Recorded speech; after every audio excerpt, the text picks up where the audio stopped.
right now. Another must-win situation. The third one today for Magnus Carlsen. Here we go. Here we go, Queen's pawn opening, and there has still been this pattern of whoever strikes back in normal time, in the rapid portion, just failing to kind of convert in the playoffs, in the blitz. And okay, Magnus thinking, not sure he knows the game has started. Maybe he's just getting his music ready. Magnus, okay, the game has started. It's a Trompovsky attack. Oh. This is a rare one as well. Magnus has played it a few times from the white side. Simon, I think you've played this before. I have, yeah. Just done a DVD on this as well. Surprise. And DVD or Chessable course? Ginger GM, actually, DVD. So Ginger GM course on this, and it's very interesting opening. It actually has a good pedigree of English players playing it, and this line, one of the critical lines. So yeah, you're right. I mean, some of the top English grandmasters in the 90s, they were playing this a lot, right? Yep. White does give up the bishop pair, just like he did in the last game. But Black's pawn structure hasn't been shattered. Black's queen, though, a bit misplaced. Yeah, I think here that Magnus has picked quite a good line as Black. So he's got the bishop pair. He's gone for a bit of an unbalanced situation. White has the space advantage in the centre with the 2 pawns. But long-term, Black is doing quite well because of the bishops. And this move is quite rare, this move in the centre. It's now, OK, trying to get some solid formation in the middle of the board, which, I don't know, it's going to be hard to win from too much of a solid formation, but just got to grind away, haven't you, if you're Black here. Magnus just needs to survive the opening. He does have the bishop pair long-term, so there's something to grind away for. When you try to grind, you need some small strategic long-term advantage. Yeah, he's just trying to erect this kind of solid pawn structure, and he's going to hope that it's going to hold. Meanwhile, Duda fianchettoing his bishop to this diagonal, maybe not kind of the most obvious way to do it. White's bishop will slide behind that pawn, but then it's on a blocked line, so a blocked diagonal. Slightly odd there. Seems a strange place to put the bishop, doesn't Definitely. it? So, yeah. Wasn't expecting that. Yeah. I would have expected Duda to play a move like the wing pawn up 2 squares, because he loves pushing Alice the A-pawn or Ari the A-pawn, and that would be a normal kind of move to play in this kind of structure, gaining space on one of the areas of the board where you don't have space. But, OK, getting castled is not a terrible idea, is it, by any means? You've got to move that bishop to get castled. Duda's light squared bishop won't be as bad as it was in the last game, at least. So. Yeah. Well, maybe that's the secret. Yeah. Give yourself a bad bishop, make your opponent, you know, think that they should come at you, play aggressively to punish this positional offence, and then win the counterattack. Yeah. Meanwhile, what's happening with Magnus on the clock? He's paused for 1 minute here. Is there a reason for that? I mean, I guess there's a lot of choice, but 1 minute is a lot in a blitz game. That's 1/5 of his time, and he came up with this knight move, a bit of a mysterious one. And OK, now he's getting developed. So both sides will just castle their kings very shortly. And what next? OK, there we go. Both kings are safe. It's just maneuvering now. Personally, I would choose Black here, if anyone, just because I have the bishop pair and I love that long term, but White is solid as a rock. That's Duda's strategy, actually, in general. He's maneuvering with his knights, and the centre is blocked, so knights are pretty good in the short term. Yeah. I mean, Duda's playing in a very interesting way. You know, he hasn't really committed his pieces or his pawns, apart from taking the centre.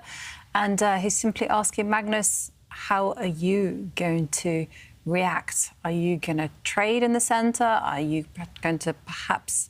Well, there goes the answer. The centre has been opened. Yeah, and Duda now going on the attack. Pushing this pawn, a bit loosening, but makes a lot of sense. Seems like they picked up the pace a little bit, and especially Duda. I mean, Magnus is, well, I say he only got 3 minutes, but now he's trying to get his bishops into the game. And look at this, Duda's gone super aggressive. And you did mention before this game, David, this is probably the right approach from Duda. Don't go too passive. Go active in the position. And, well, interesting position. White, is he overextended or not? Yeah, it's tricky to say right now. I love White's knights. They're really well placed, but it could backfire if the position opens up even more and the Black bishops get firing. But OK, meanwhile, Black's bishop, dark squared bishop, has found a better diagonal. I'm expecting the White queen now to come out. She's got a variety of squares to choose from. Magnus, again, he's solid, but a bit cramped. Black's queen will need to retreat at some point. She's too far ahead. The queens don't want to lead the army. They want to be doing the damage behind later. Duda finds a safe square for his queen. So is Duda's plan simply just to pile up on that weak d6 pawn? Possibly, yeah. Duda will just get his pieces organised and then he'll look for weaknesses. As you mentioned, black's d-pawn in the centre, a bit weak. I may even be tempted to move the knight in the centre, which looks fantastic, over towards the king side as well. I'm looking for outposts for my knights. My knights in the centre look really good, and they probably are, but I quite like having a knight around my opponent's king as well. So that's potentially another idea. I would pick white here slightly, I think. Yep. It's a matter of taste, right? Matter of taste, yeah. But black is very solid, and I guess black's got to wait for the opening to occur. Hope his bishops play an important part when the opening position does occur. Yeah, and I like what Duda's doing, you know, nice natural moves. Now the rooks are into the game, and it seems that Magnus is like undeveloping his pieces. You know, he's now put his queen back to the starting square and moved it over far away from her king. Yeah, and now this manoeuvre that you mentioned, Simon, white's knights repositioning themselves, going towards that black king that has maybe feeling abandoned right now. Yeah. Likewise, Magnus rerouting his knight because his king needs some protection. That's right. And I mean, Magnus does have this weakness, this pawn in front of that knight, which now white is targeting with that knight. And you see a little bit passive here for black at the moment, but very solid. And I think Magnus is just waiting, isn't he, for his opportunity at the moment, keeping solid as he can. But again, white has more space to manoeuvre, more space is easier. It's easier to play when you have that extra space. So I'm still personally taking white here at the moment. Yeah, makes sense. And it was interesting, a few moments ago we saw Duda's screen. He was almost pre-moving. He's kind of itching to just make moves. He wants to maintain that time advantage. And looking at the clocks as well, he's got an extra minute. That could be valuable, especially if, as you mentioned, Simon, he gets on the front foot. He's the one attacking. Defending is so hard on a few seconds. So speed-wise, Duda. Space-wise in the position, Duda. Well, is he thinking here, David, of starting the attack? Possibly. He could do. I mean, it's obviously risky, but you could go for it now by moving Freddie, the pawn in front of the knight, and just go for black's king. Because Ivanka pointed out he's hovering. Is it time to attack? He likes attacking. Just go for it. Punt it. This is how you take Magnus down. You've got to go aggressive against him. His mouse is on the F-file. I think he's going to move that knight near the white king forward towards black's king, but like you said, Simon, it's tempting to move the pawn as well. Did we see a reaction on Magnus's face there? Yeah, he's not looking happy, right? No. Magnus, I don't like his position either. It's just too many pieces on bad squares. Black has the long-term advantage, of course, with the bishop pair, with kind of a more compact pawn structure, but while we're in the middle game, that is not going to play a factor in a bit of a strange one, putting his bishop on the edge of the board. Magnus frowning as well. This is not an orthodox move because white's bishop actually does a good job of protecting its king usually. He just wants to trade it off. Is he going to trade it off for black's light-squared bishop that was sat at home asleep? I don't like that decision at all. I mean, you often want to keep your lights... Yeah, I mean, as you said, David, that bishop of black's was sleeping, yeah? Is this his idea to now come in the middle and try to attack? I think he just wants to force the issue. And yeah, that move would never have crossed my mind, I must admit, Simon. Just spending 2 moves, trading off your opponent's poor piece. But at least he's got rid of the bishop pair, so now long-term, it's not necessarily black who's got the advantage. Maybe he's just trying to take as much risk out of the position as possible. But now he has to take care because he has to stop that knight from jumping in, and that's why he retreats his knight to the d2 square. And it just feels like black is very solid. And I quite like the long-term prospects if he survives the next few moves. Yeah, black's solid, but white's solid as well. I mean, Duda, I don't know what he's listening to, but he seems to be enjoying it. And still very, very fast on the clock. Magnus just struggling for a plan. The black queen needs to improve. She's not great right now.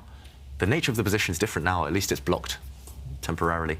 I guess white still has this pawn break that might be annoying Magnus. I mean, this again, just the pawn in front of the white knight. If that goes forwards, you open up lines towards black's king. So you have to constantly be... So that's why Magnus is guarded against that move. But he's only got 1 minute and 10 seconds now, and he needs to win this game to get to an Armageddon. It's not going to be easy for Magnus. Not easy at all. It feels like Duda even after losing those last 2 rapid games, he's adapted to the blitz format a bit quicker. Magnus was taking risks in the first blitz game where he didn't have time with which to do so. And I was going to ask about this move, you know, is it so tempting to actually chase away that knight? Yeah, and then the whole idea, it has a concrete reason, because otherwise you don't really want to be making this type of move, is to put the knight on the e4 square and hop in. Yeah, we'll see that happen in a moment. Utilising the fact that black's queen is actually a bit uncomfortable. If you look at the black queen, on the same line at the bottom is the white rook, and that's why Jovanka's tactic is going to work. But it's not too scary. This can be dealt with. You don't capture that knight, because then the black queen would drop on the d-file. You just need to protect the squares that the white knight wants to jump into. And I think you can do that just with your bishop. There we go. Where is this knight going? You've committed a lot now for Duda. You've pressed all of white's pawns forward, and that means there's a lot of responsibility. Some of those pawns might be weaknesses. Black's knight, which is terrible, is actually staring at a pawn that's hard to defend. So suddenly it's really urgent. The pressure's on. Yeah, indeed. And you got some weaknesses now for white on the queen side, right? Yeah. This pawn on the queen side, it's a little bit overextended. Black's got some good central pawns. So Duda is now using his time. Magnus 38 seconds and Duda 1 minute 40, something like this. But he's got a key moment here of how he continues, right? Because it could be overextended, those pieces. Getting sharp. I think he has to play an accurate move. I mean, something that occurred to me was maybe just to move the queen to b2, just to get it ready to perhaps do something on the dark squares.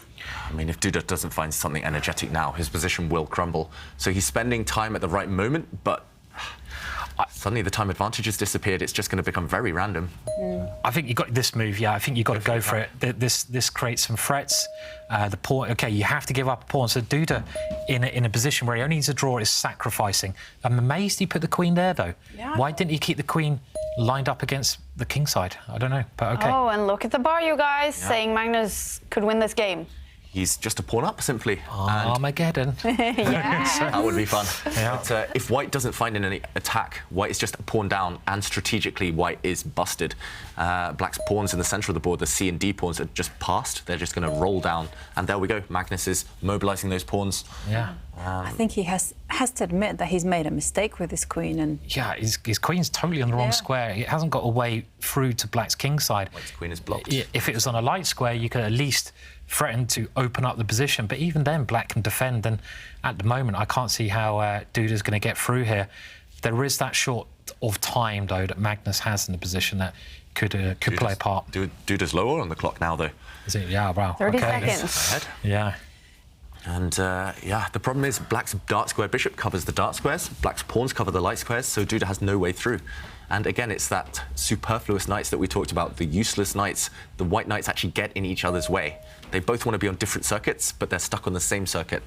And okay, Duda's reduced to just kind of waiting moves with the white rook. And black's queen blockades. I love this move, just blockades any pawn pushes that he wanted. You wanted to push the white pawns forward earlier, Simon. I think Duda's missed his opportunity. He has, yeah. Duda now, well, he went down to 12 seconds. He's no trying, time. but it gets blocked. Big threat on the board. White's knight actually wants to go to the edge and give a check to the black king. But this can be easily prevented. Black's king needs to move. You don't want to, or the queen needs to move. You don't want to allow that white knight that's advanced into black's camp to deliver any checks. And there we go. Now, no more checks. The king dominates that white knight. Yeah. So difficult to find a move for Duda. Maybe he has to just, it's kind of lost. Maybe he just needs to sacrifice some material. I think he's getting ready to put something next to the queen here, maybe a rook, and just put the rook up. Throw the rook all the way up, give it up. But look at those two black pawns. They're rolling. He's OK, but now there's a big threat on the board. The queen is ready to come in. The queen is going to come in to h6, but this is why Magnus just goes, nope. It's chaos, and Duda has only got a few seconds on this clock. Magnus at 20 seconds.